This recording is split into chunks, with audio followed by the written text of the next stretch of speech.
আসসালামু আলাইকুম। আজকে আমরা সমাধান করব রেওয়ামিল চ্যাপ্টারে সৃজনশীল ৪ নং। চলেন স্টার্ট করি।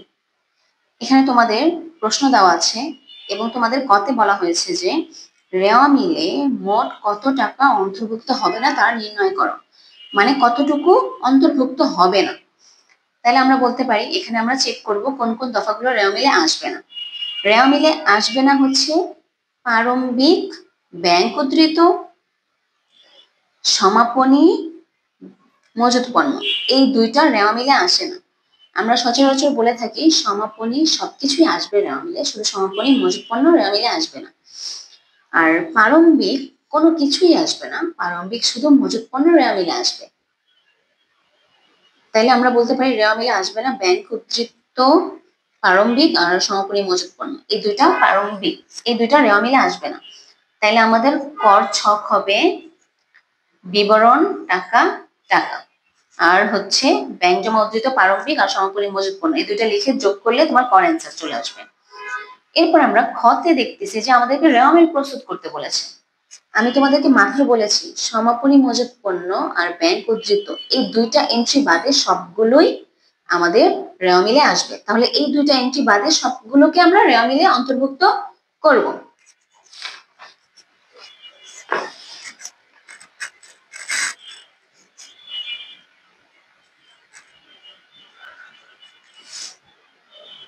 আচ্ছা, তো সর্বপ্রথম আমাদের রেওয়ামিলে তিনটা হেডলাইন দিতে হবে। অহি সিরামিক্স রেওয়ামিল, তারিখ, মাস, সাল। এরপরে ক্রমিক নং, বিবরণ, খতিয়ান পৃষ্ঠা, ডেবিট আর ক্রেডিট। এখানে বিবরণও হতে পারে, হিসাবের শিরোনামও হতে পারে। আচ্ছা, তাহলে আমাদের এখানে সর্বপ্রথম আমরা মূলধন, মূলধন আমরা ক্রেডিট পাশে লিখবো, কারণ মূলধন হচ্ছে মালিকের অংশ। পাওনা, সবসময় মনে রাখবা পাওনা হচ্ছে তুমি পাবা, পাওনা মানে কিন্তু পাওনাদার না। হ্যাঁ, পাওনা মানে হচ্ছে তুমি পাবা, তো যেটা পাবা ওটা তোমার জন্য একটা সম্পদ, ডেবিট পাশে লিখবো। দেনা, দেনা মানে তোমাকে দিতে হবে, এটা কিন্তু দেনাদার না, এটা কিন্তু দেনাদার না, দেনা মানে তোমাকে দিতে হবে, তো যেটা দিতে হবে সেটা তোমার জন্য দায়, এটা আমরা ক্রেডিটে লিখবো। আয়কর, এটা একটা খরচ, আমরা সরকারকে আয়কর প্রদান করে থাকি, এটা একটা খরচ, ডেবিটে লিখবো। ক্রয়, ক্রয় করলে টাকা চলে যায়, ক্রয়ও একটা খরচ, এটাও আমরা ডেবিটে লিখবো।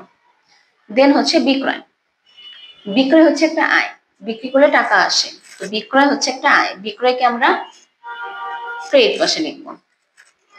এখানে লিখেছে যে প্রাপ্ত ভাড়া, এখানে ভাড়ার কথা বলে দিয়েছে, আর প্রাপ্ত মানে তুমি পেয়ে গেছো, ভাড়া পেয়ে গেছো, তো এটা তোমার জন্য আয় হয়ে যায়, তো এটাও আমরা ক্রেডিট পাশেই লিখবো। এরপর লিখেছে যে প্রশিক্ষণ ভাতা, মানে প্রশিক্ষণের জন্য যে ভাতা প্রদান করা হয়, সো এটাও তোমার একটা ধরনের খরচ, তো এটাও তুমি ডেবিট পাশে লিখবা। এরপর আসতেছে রপ্তানি শুল্ক, রপ্তানি শুল্ক মানে হচ্ছে তুমি বিদেশে কোনো কিছু পাঠাবা, ওইটার জন্য যে তুমি খরচ প্রদান করতেছো ওইটা হচ্ছে রপ্তানি শুল্ক, এটাও তোমার এক ধরনের খরচ, তো এটাও তুমি ডেবিট পাশে লিখবা। প্রাপ্ত বার্তা, বার্তা তুমি পেয়েছো, বার্তা পেয়েছো, এটাও তোমার এক ধরনের আয়, তো এটাও আমরা ক্রেডিট পাশে লিখবো। এরপর লিখেছে যে বিনিয়োগ, বিনিয়োগ তুমি কোথাও বিনিয়োগ করছো, মানে এই টাকাটা তুমি পাবা, এটা তোমার একটা সম্পদ, তো বিনিয়োগ আমরা ডেবিট পাশে লিখবো। লভ্যাংশ প্রাপ্তি, লভ্যাংশ প্রাপ্তি মানে তুমি লাভের একটা অংশ পাইছো, তোমার আয় হয়েছে, এটা তোমার লাভ, আয়, এটা আমরা ক্রেডিট পাশে লিখবো। এরপরে আসতেছে আসবাবপত্র, আসবাবপত্র একটা সম্পদ, তুমি কিনতেছো মানে সম্পদটা তোমার আসতেছে, এটা আমরা ডেবিট পাশে লিখবো। প্রারম্ভিক মজুত পণ্য, প্রারম্ভিক মজুত পণ্য হচ্ছে বছরের শুরুতে আমরা যা যা নিয়ে ব্যবসা শুরু করি ওইটাকে প্রারম্ভিক মজুত পণ্য বলে, তো এটাও তোমার এক ধরনের সম্পদ, ডেবিট পাশে লিখবো। সমাপনী ব্যাংক জমা, ব্যাংক জমা সমাপনী বলতে বছর শেষে বোঝাচ্ছে, মানে বছর শেষে তোমার ব্যাংকে জমা আছে, তো এটাও তোমার এক ধরনের সম্পদ, এটাও আমরা ডেবিট পাশে লিখবো। এরপরে হচ্ছে আন্তঃফেরত, আন্তঃফেরত হচ্ছে ভেতরে ফেরত, মানে এটা বিক্রয় ফেরত, আমরা বিক্রয় সবসময় ক্রেডিটে লিখি, তো বিক্রয় ফেরত আমরা ডেবিটে লিখবো। এরপরে ডেবিট আর ক্রেডিট যোগ করে দেওয়ার পর তোমাদের অঙ্ক যদি মিলে যায়, ডেবিট আর ক্রেডিট যদি সেম আসে তাহলে তোমাদের অঙ্ক হয়ে গেছে।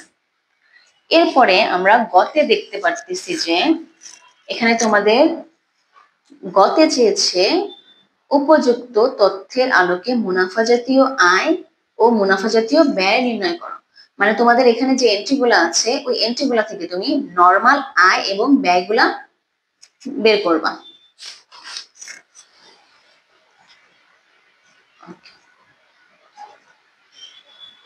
তাহলে প্রথমত আমরা সর্বপ্রথম মুনাফা জাতীয় আয় নির্ণয় করব। মুনাফা জাতীয় আয়গুলো হচ্ছে বিক্রয়, বিক্রি করলে তোমার টাকা আসে, এটা তোমার একটা মুনাফা জাতীয় আয়। বাট যদি বিক্রয় ফেরত থাকে তাইলে বিক্রয় থেকে বিক্রয় ফেরত বাদ দিয়ে দেখাতে হবে। কেননা তুমি বিক্রি করেছো, তোমার আয় হয়েছে, বাট কিছু পরিমাণ পণ্য তোমার কাছে ফেরত চলে আসছে, মানে ওই টাকাটা তোমাকে রিটার্ন করতে হবে। সো আমরা বলবো যে বিক্রয় থেকে বিক্রয় ফেরত বাদ দিলে একটা নেট বিক্রয় পাওয়া যায়, ওইটা হচ্ছে তোমার আয়। তো আমরা প্রথমে বিক্রয় লিখবো, বিক্রয় ফেরত বাদ দিব, দেন যে টাকাটা পাবো এটা হচ্ছে আমার নেট বিক্রয়, মানে এটা হচ্ছে আমার আয়। এরপরে ভাড়া পাইছো, এটাও তোমার আয়। বাট্টা পাইছো, এটাও তোমার আয়। লভ্যাংশ প্রাপ্তি, এটাও তোমার আয়। মুনাফা জাতীয় আয় বলতে ছোটখাটো যে তোমার আয়গুলা হয়েছে, তো এই আয়গুলা লিখে যোগ করে তোমার একটা অ্যান্সার চলে আসবে। এই এতটুকুর জন্য তোমাকে 2 মার্ক দিবে। এরপর আসি মুনাফা জাতীয় ব্যয়। মুনাফা জাতীয় ব্যয় নির্ণয়ের জন্য একটা সূত্র রয়েছে। মুনাফা জাতীয় ব্যয় নির্ণয়ের সূত্র প্রথমে আসে প্রারম্ভিক মজুত পণ্য, যেটা আমাদের প্রশ্নে দেওয়া ছিল। প্রারম্ভিক মজুত পণ্য লিখবো। এরপর আসে নিট ক্রয়। নিট ক্রয় কি? ক্রয় থেকে ক্রয় ফেরত বাদ দিলে নিট ক্রয় আসে। তো আমরা এখানে দেখতেছি প্রশ্নে যে শুধু ক্রয় রয়েছে, তো প্রারম্ভিক মজুত পণ্য লিখবো, দেন ক্রয় লিখবো, এরপর সমাপনী মজুত পণ্য বাদ দিব।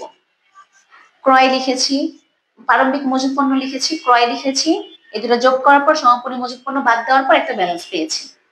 এরপরে লিখবো আমরা অন্যান্য খরচ, মানে নর্মাল যে খরচগুলো হয়ে থাকে, যেমন প্রশিক্ষণ ভাতা, রপ্তানি শুল্ক, এই দুইটাও লিখবো। এই 3টা খরচ একসাথে যোগ করার পর আমরা পাবো যে মুনাফা জাতীয় ব্যয়। মুনাফা জাতীয় আয় মানে ছোট ছোট আয়গুলা লিখবা। আর মুনাফা জাতীয় ব্যয় হচ্ছে তুমি সূত্র অ্যাপ্লাই করে একটা ব্যয় নির্ণয় করবা। আশা করি তোমরা বুঝতে পেরেছো। সবাইকে অনেক ধন্যবাদ।